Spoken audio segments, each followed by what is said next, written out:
Over the past few years, we've seen a number of manufacturers push up the prices of their top-level phones. This segment is often referred to as the ultra premium, and in its creation it left a bigger gap in the mid-range segment for manufacturers to fill with even more devices. One manufacturer that's done this pretty well over the last couple of years is Samsung, and it's a brand with strong appeal for buyers. Its latest A-series phones offer a sensible balance of features and performance at a more accessible price point than the Galaxy S22 series. So exactly what does your money get you, and what do you miss out on if you decide to save money and get the A53 instead of, let's say, the Galaxy S22 Plus? I'm Cam Bunton from Pocket-lint, and in this video I'll show you all the differences. If you do like it, please do leave a thumbs up, subscribe and tap the notification bell to make sure you don't miss any more. Now clearly, when comparing the design of two very differently priced phones, you're going to see a considerable difference in materials. That means while the S22 Plus has Gorilla Glass Victus Plus on the front and back, and a strong aluminium frame, the A53 uses plastic on the back and the sides, but Gorilla Glass 5 on the front. So that's the basics of it, but what I like though is that you can tell these two phones come from the same company, because they share a design language. It's like you can tell they're related. They both share the same completely flat finish on the front and the back, with a similarly shaped edge around the outside, featuring a similar radius on the curve. What's interesting is that while the plastic A53 is made from cheaper materials, it's not really cheap feeling. It still feels like a sturdy device, and there's not a ton of give in the rear plastic, which looks and feels great in this matte white option. So what do you actually lose out on in the design front? Yes, the A53 is made from plastic, but it's not horrible plastic, and the fact it's water and dust resistant to similar levels to the S22 is a very good thing. In this case, it's IP67 rated versus IP68 rated, which means they're both dust resistant to exactly the same level. You're just losing a little on the water resistance. But unless you plan on taking underwater photos and holding the phones underwater for half an hour at more than a meter's depth, that's not going to be something that makes a difference to you. Moving to mention dimensions briefly, and it's probably worth noting here that although the A53 is narrower than the S22 Plus, which is the larger of the two regular S22 models, it is ever so slightly thicker and taller. The reason being that the A53 features a display with a longer, narrower aspect ratio, and because it's a more affordable phone, it's got thicker bezels on the top and the bottom as well. So since we're there, let's talk displays. And even here there are similarities. Like, both are AMOLED, both reach refresh rates up to 120Hz, and both are flat. So no curving at the edges.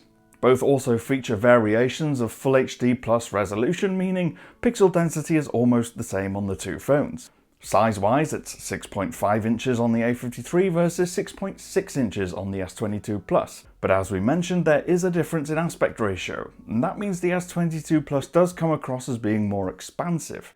That effect is only helped further by having those super skinny, even, uniform bezels all the way around it. The other thing that makes the biggest difference to everyday use is the brightness. S22 Plus has a brighter screen, which is noticeable, particularly when you're in an area with bright daylight, and when the auto brightness then tries to counteract this by boosting brightness up to 100%. Still, the A53 is visible here, just not quite as good as the S22. Other differences are quite minor, and usually only visible when you look closely at the two side by side. Like the S22 appears to support a wider range of colours, and has better dynamic range, so photos and video have more breadth of colour to them.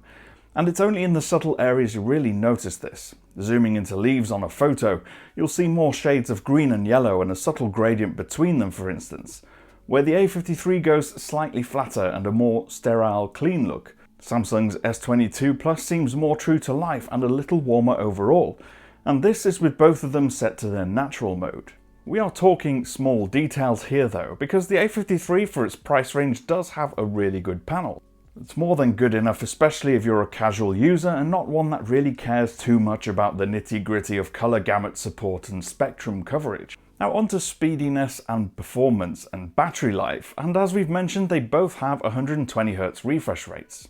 This does mean that at certain points the smoothness of the animation is superb on both, but even here there's a difference. We found moving from a static to an animated page, like going from an app to the home screen or dragging down the notifications and quick settings shade, the A53 took a little more time to kick into gear, or rather, you'd get more of initial stuttering or lag at times. The appearance then, when placed side by side, is that the S22 is unsurprisingly smoother. And this difference in processing speed carries over into app loading times as well. So each app, regardless of what kind, generally loads faster on the S22. But that's to be expected again because we're talking about a flagship Exynos 2200 processor versus the mid-range Exynos 1280. But it is worth noting that the mid-range processor has been upgraded this year and now uses a 5nm process. And that means it's more power efficient than previous models. And that leads to stronger battery life. And this is where having a slightly less powerful phone shows its main benefit. With its not so bright display and less powerful processor, it uses less battery juice. Plus, it's a 5000 mAh capacity cell, which is larger than the S22 Plus's 4500. So unsurprisingly, this results in a phone that generally lasts longer on a full charge. In real everyday usage, what that meant was on our lighter days, it wasn't far off being a 2-day phone. Sometimes finishing the first day with more than 50% left over. The S22 wasn't quite as good, usually finishing somewhere around 40% mark. Even less if we used it for the camera and the gaming quite a lot during a day. The S22 Plus will charge faster though, because it supports 45 watt wired charging versus 25 watts on the A53.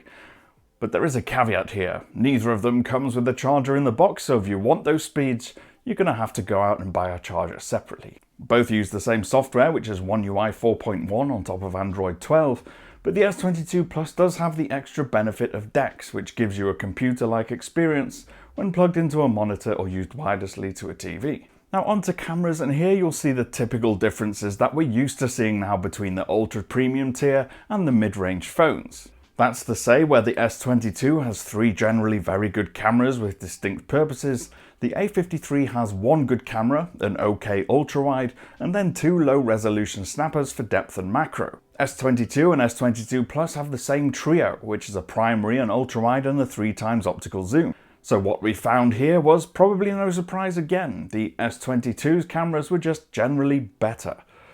Even in the primary we noticed noticeably better balanced shots. We all know Samsung quite likes to boost colours quite a bit, but with the A53 that often meant bordering on the hyper-real. But it can take decent enough shots with the main camera. The ultra-wide is a bit of a different story. With this lens we'd often see badly balanced highlights and exposure. So the image ends up looking really washed out and lacking detail compared to the S22. And it had quite bad distortion towards the edges, but then again, this is what you're paying for when you opt for a more expensive flagship like the S22. If you don't really care for the zoom or the ultra-wide and you just want a good single camera, the A53 will do that for you. And it's a similar story in low light situations as well. So while they do both have night mode, you'll get better results from the S22. In the end, there were always going to be differences between the A53 and the S22. They're priced completely differently. The more expensive phone is undoubtedly the better phone. However, a lot of what makes it better are things that could arguably be seen by many as luxuries, or nice to have things rather than essential. If you have a limited budget, you can rest easy that your A53 will do everything you need, performs well, has a good display, and even one decent camera. If you really care about having the best, the S22 Plus is very good, but arguably not as good as it should be at this price point. It is worth remembering there are other brands too. In the mid-range market you might even find something from the lesser known brands like Poco or OnePlus or Redmi or even Realme that does everything you need for even less than the Samsung A53. I've been Cam, I'm at Cam Bunton on social media. If you want to get in touch with me or ask questions you can do, or you can use the comments down below. If you have found this video helpful, please do leave a thumbs up, subscribe and tap the notification bell to make sure you don't miss any more. Bye for now.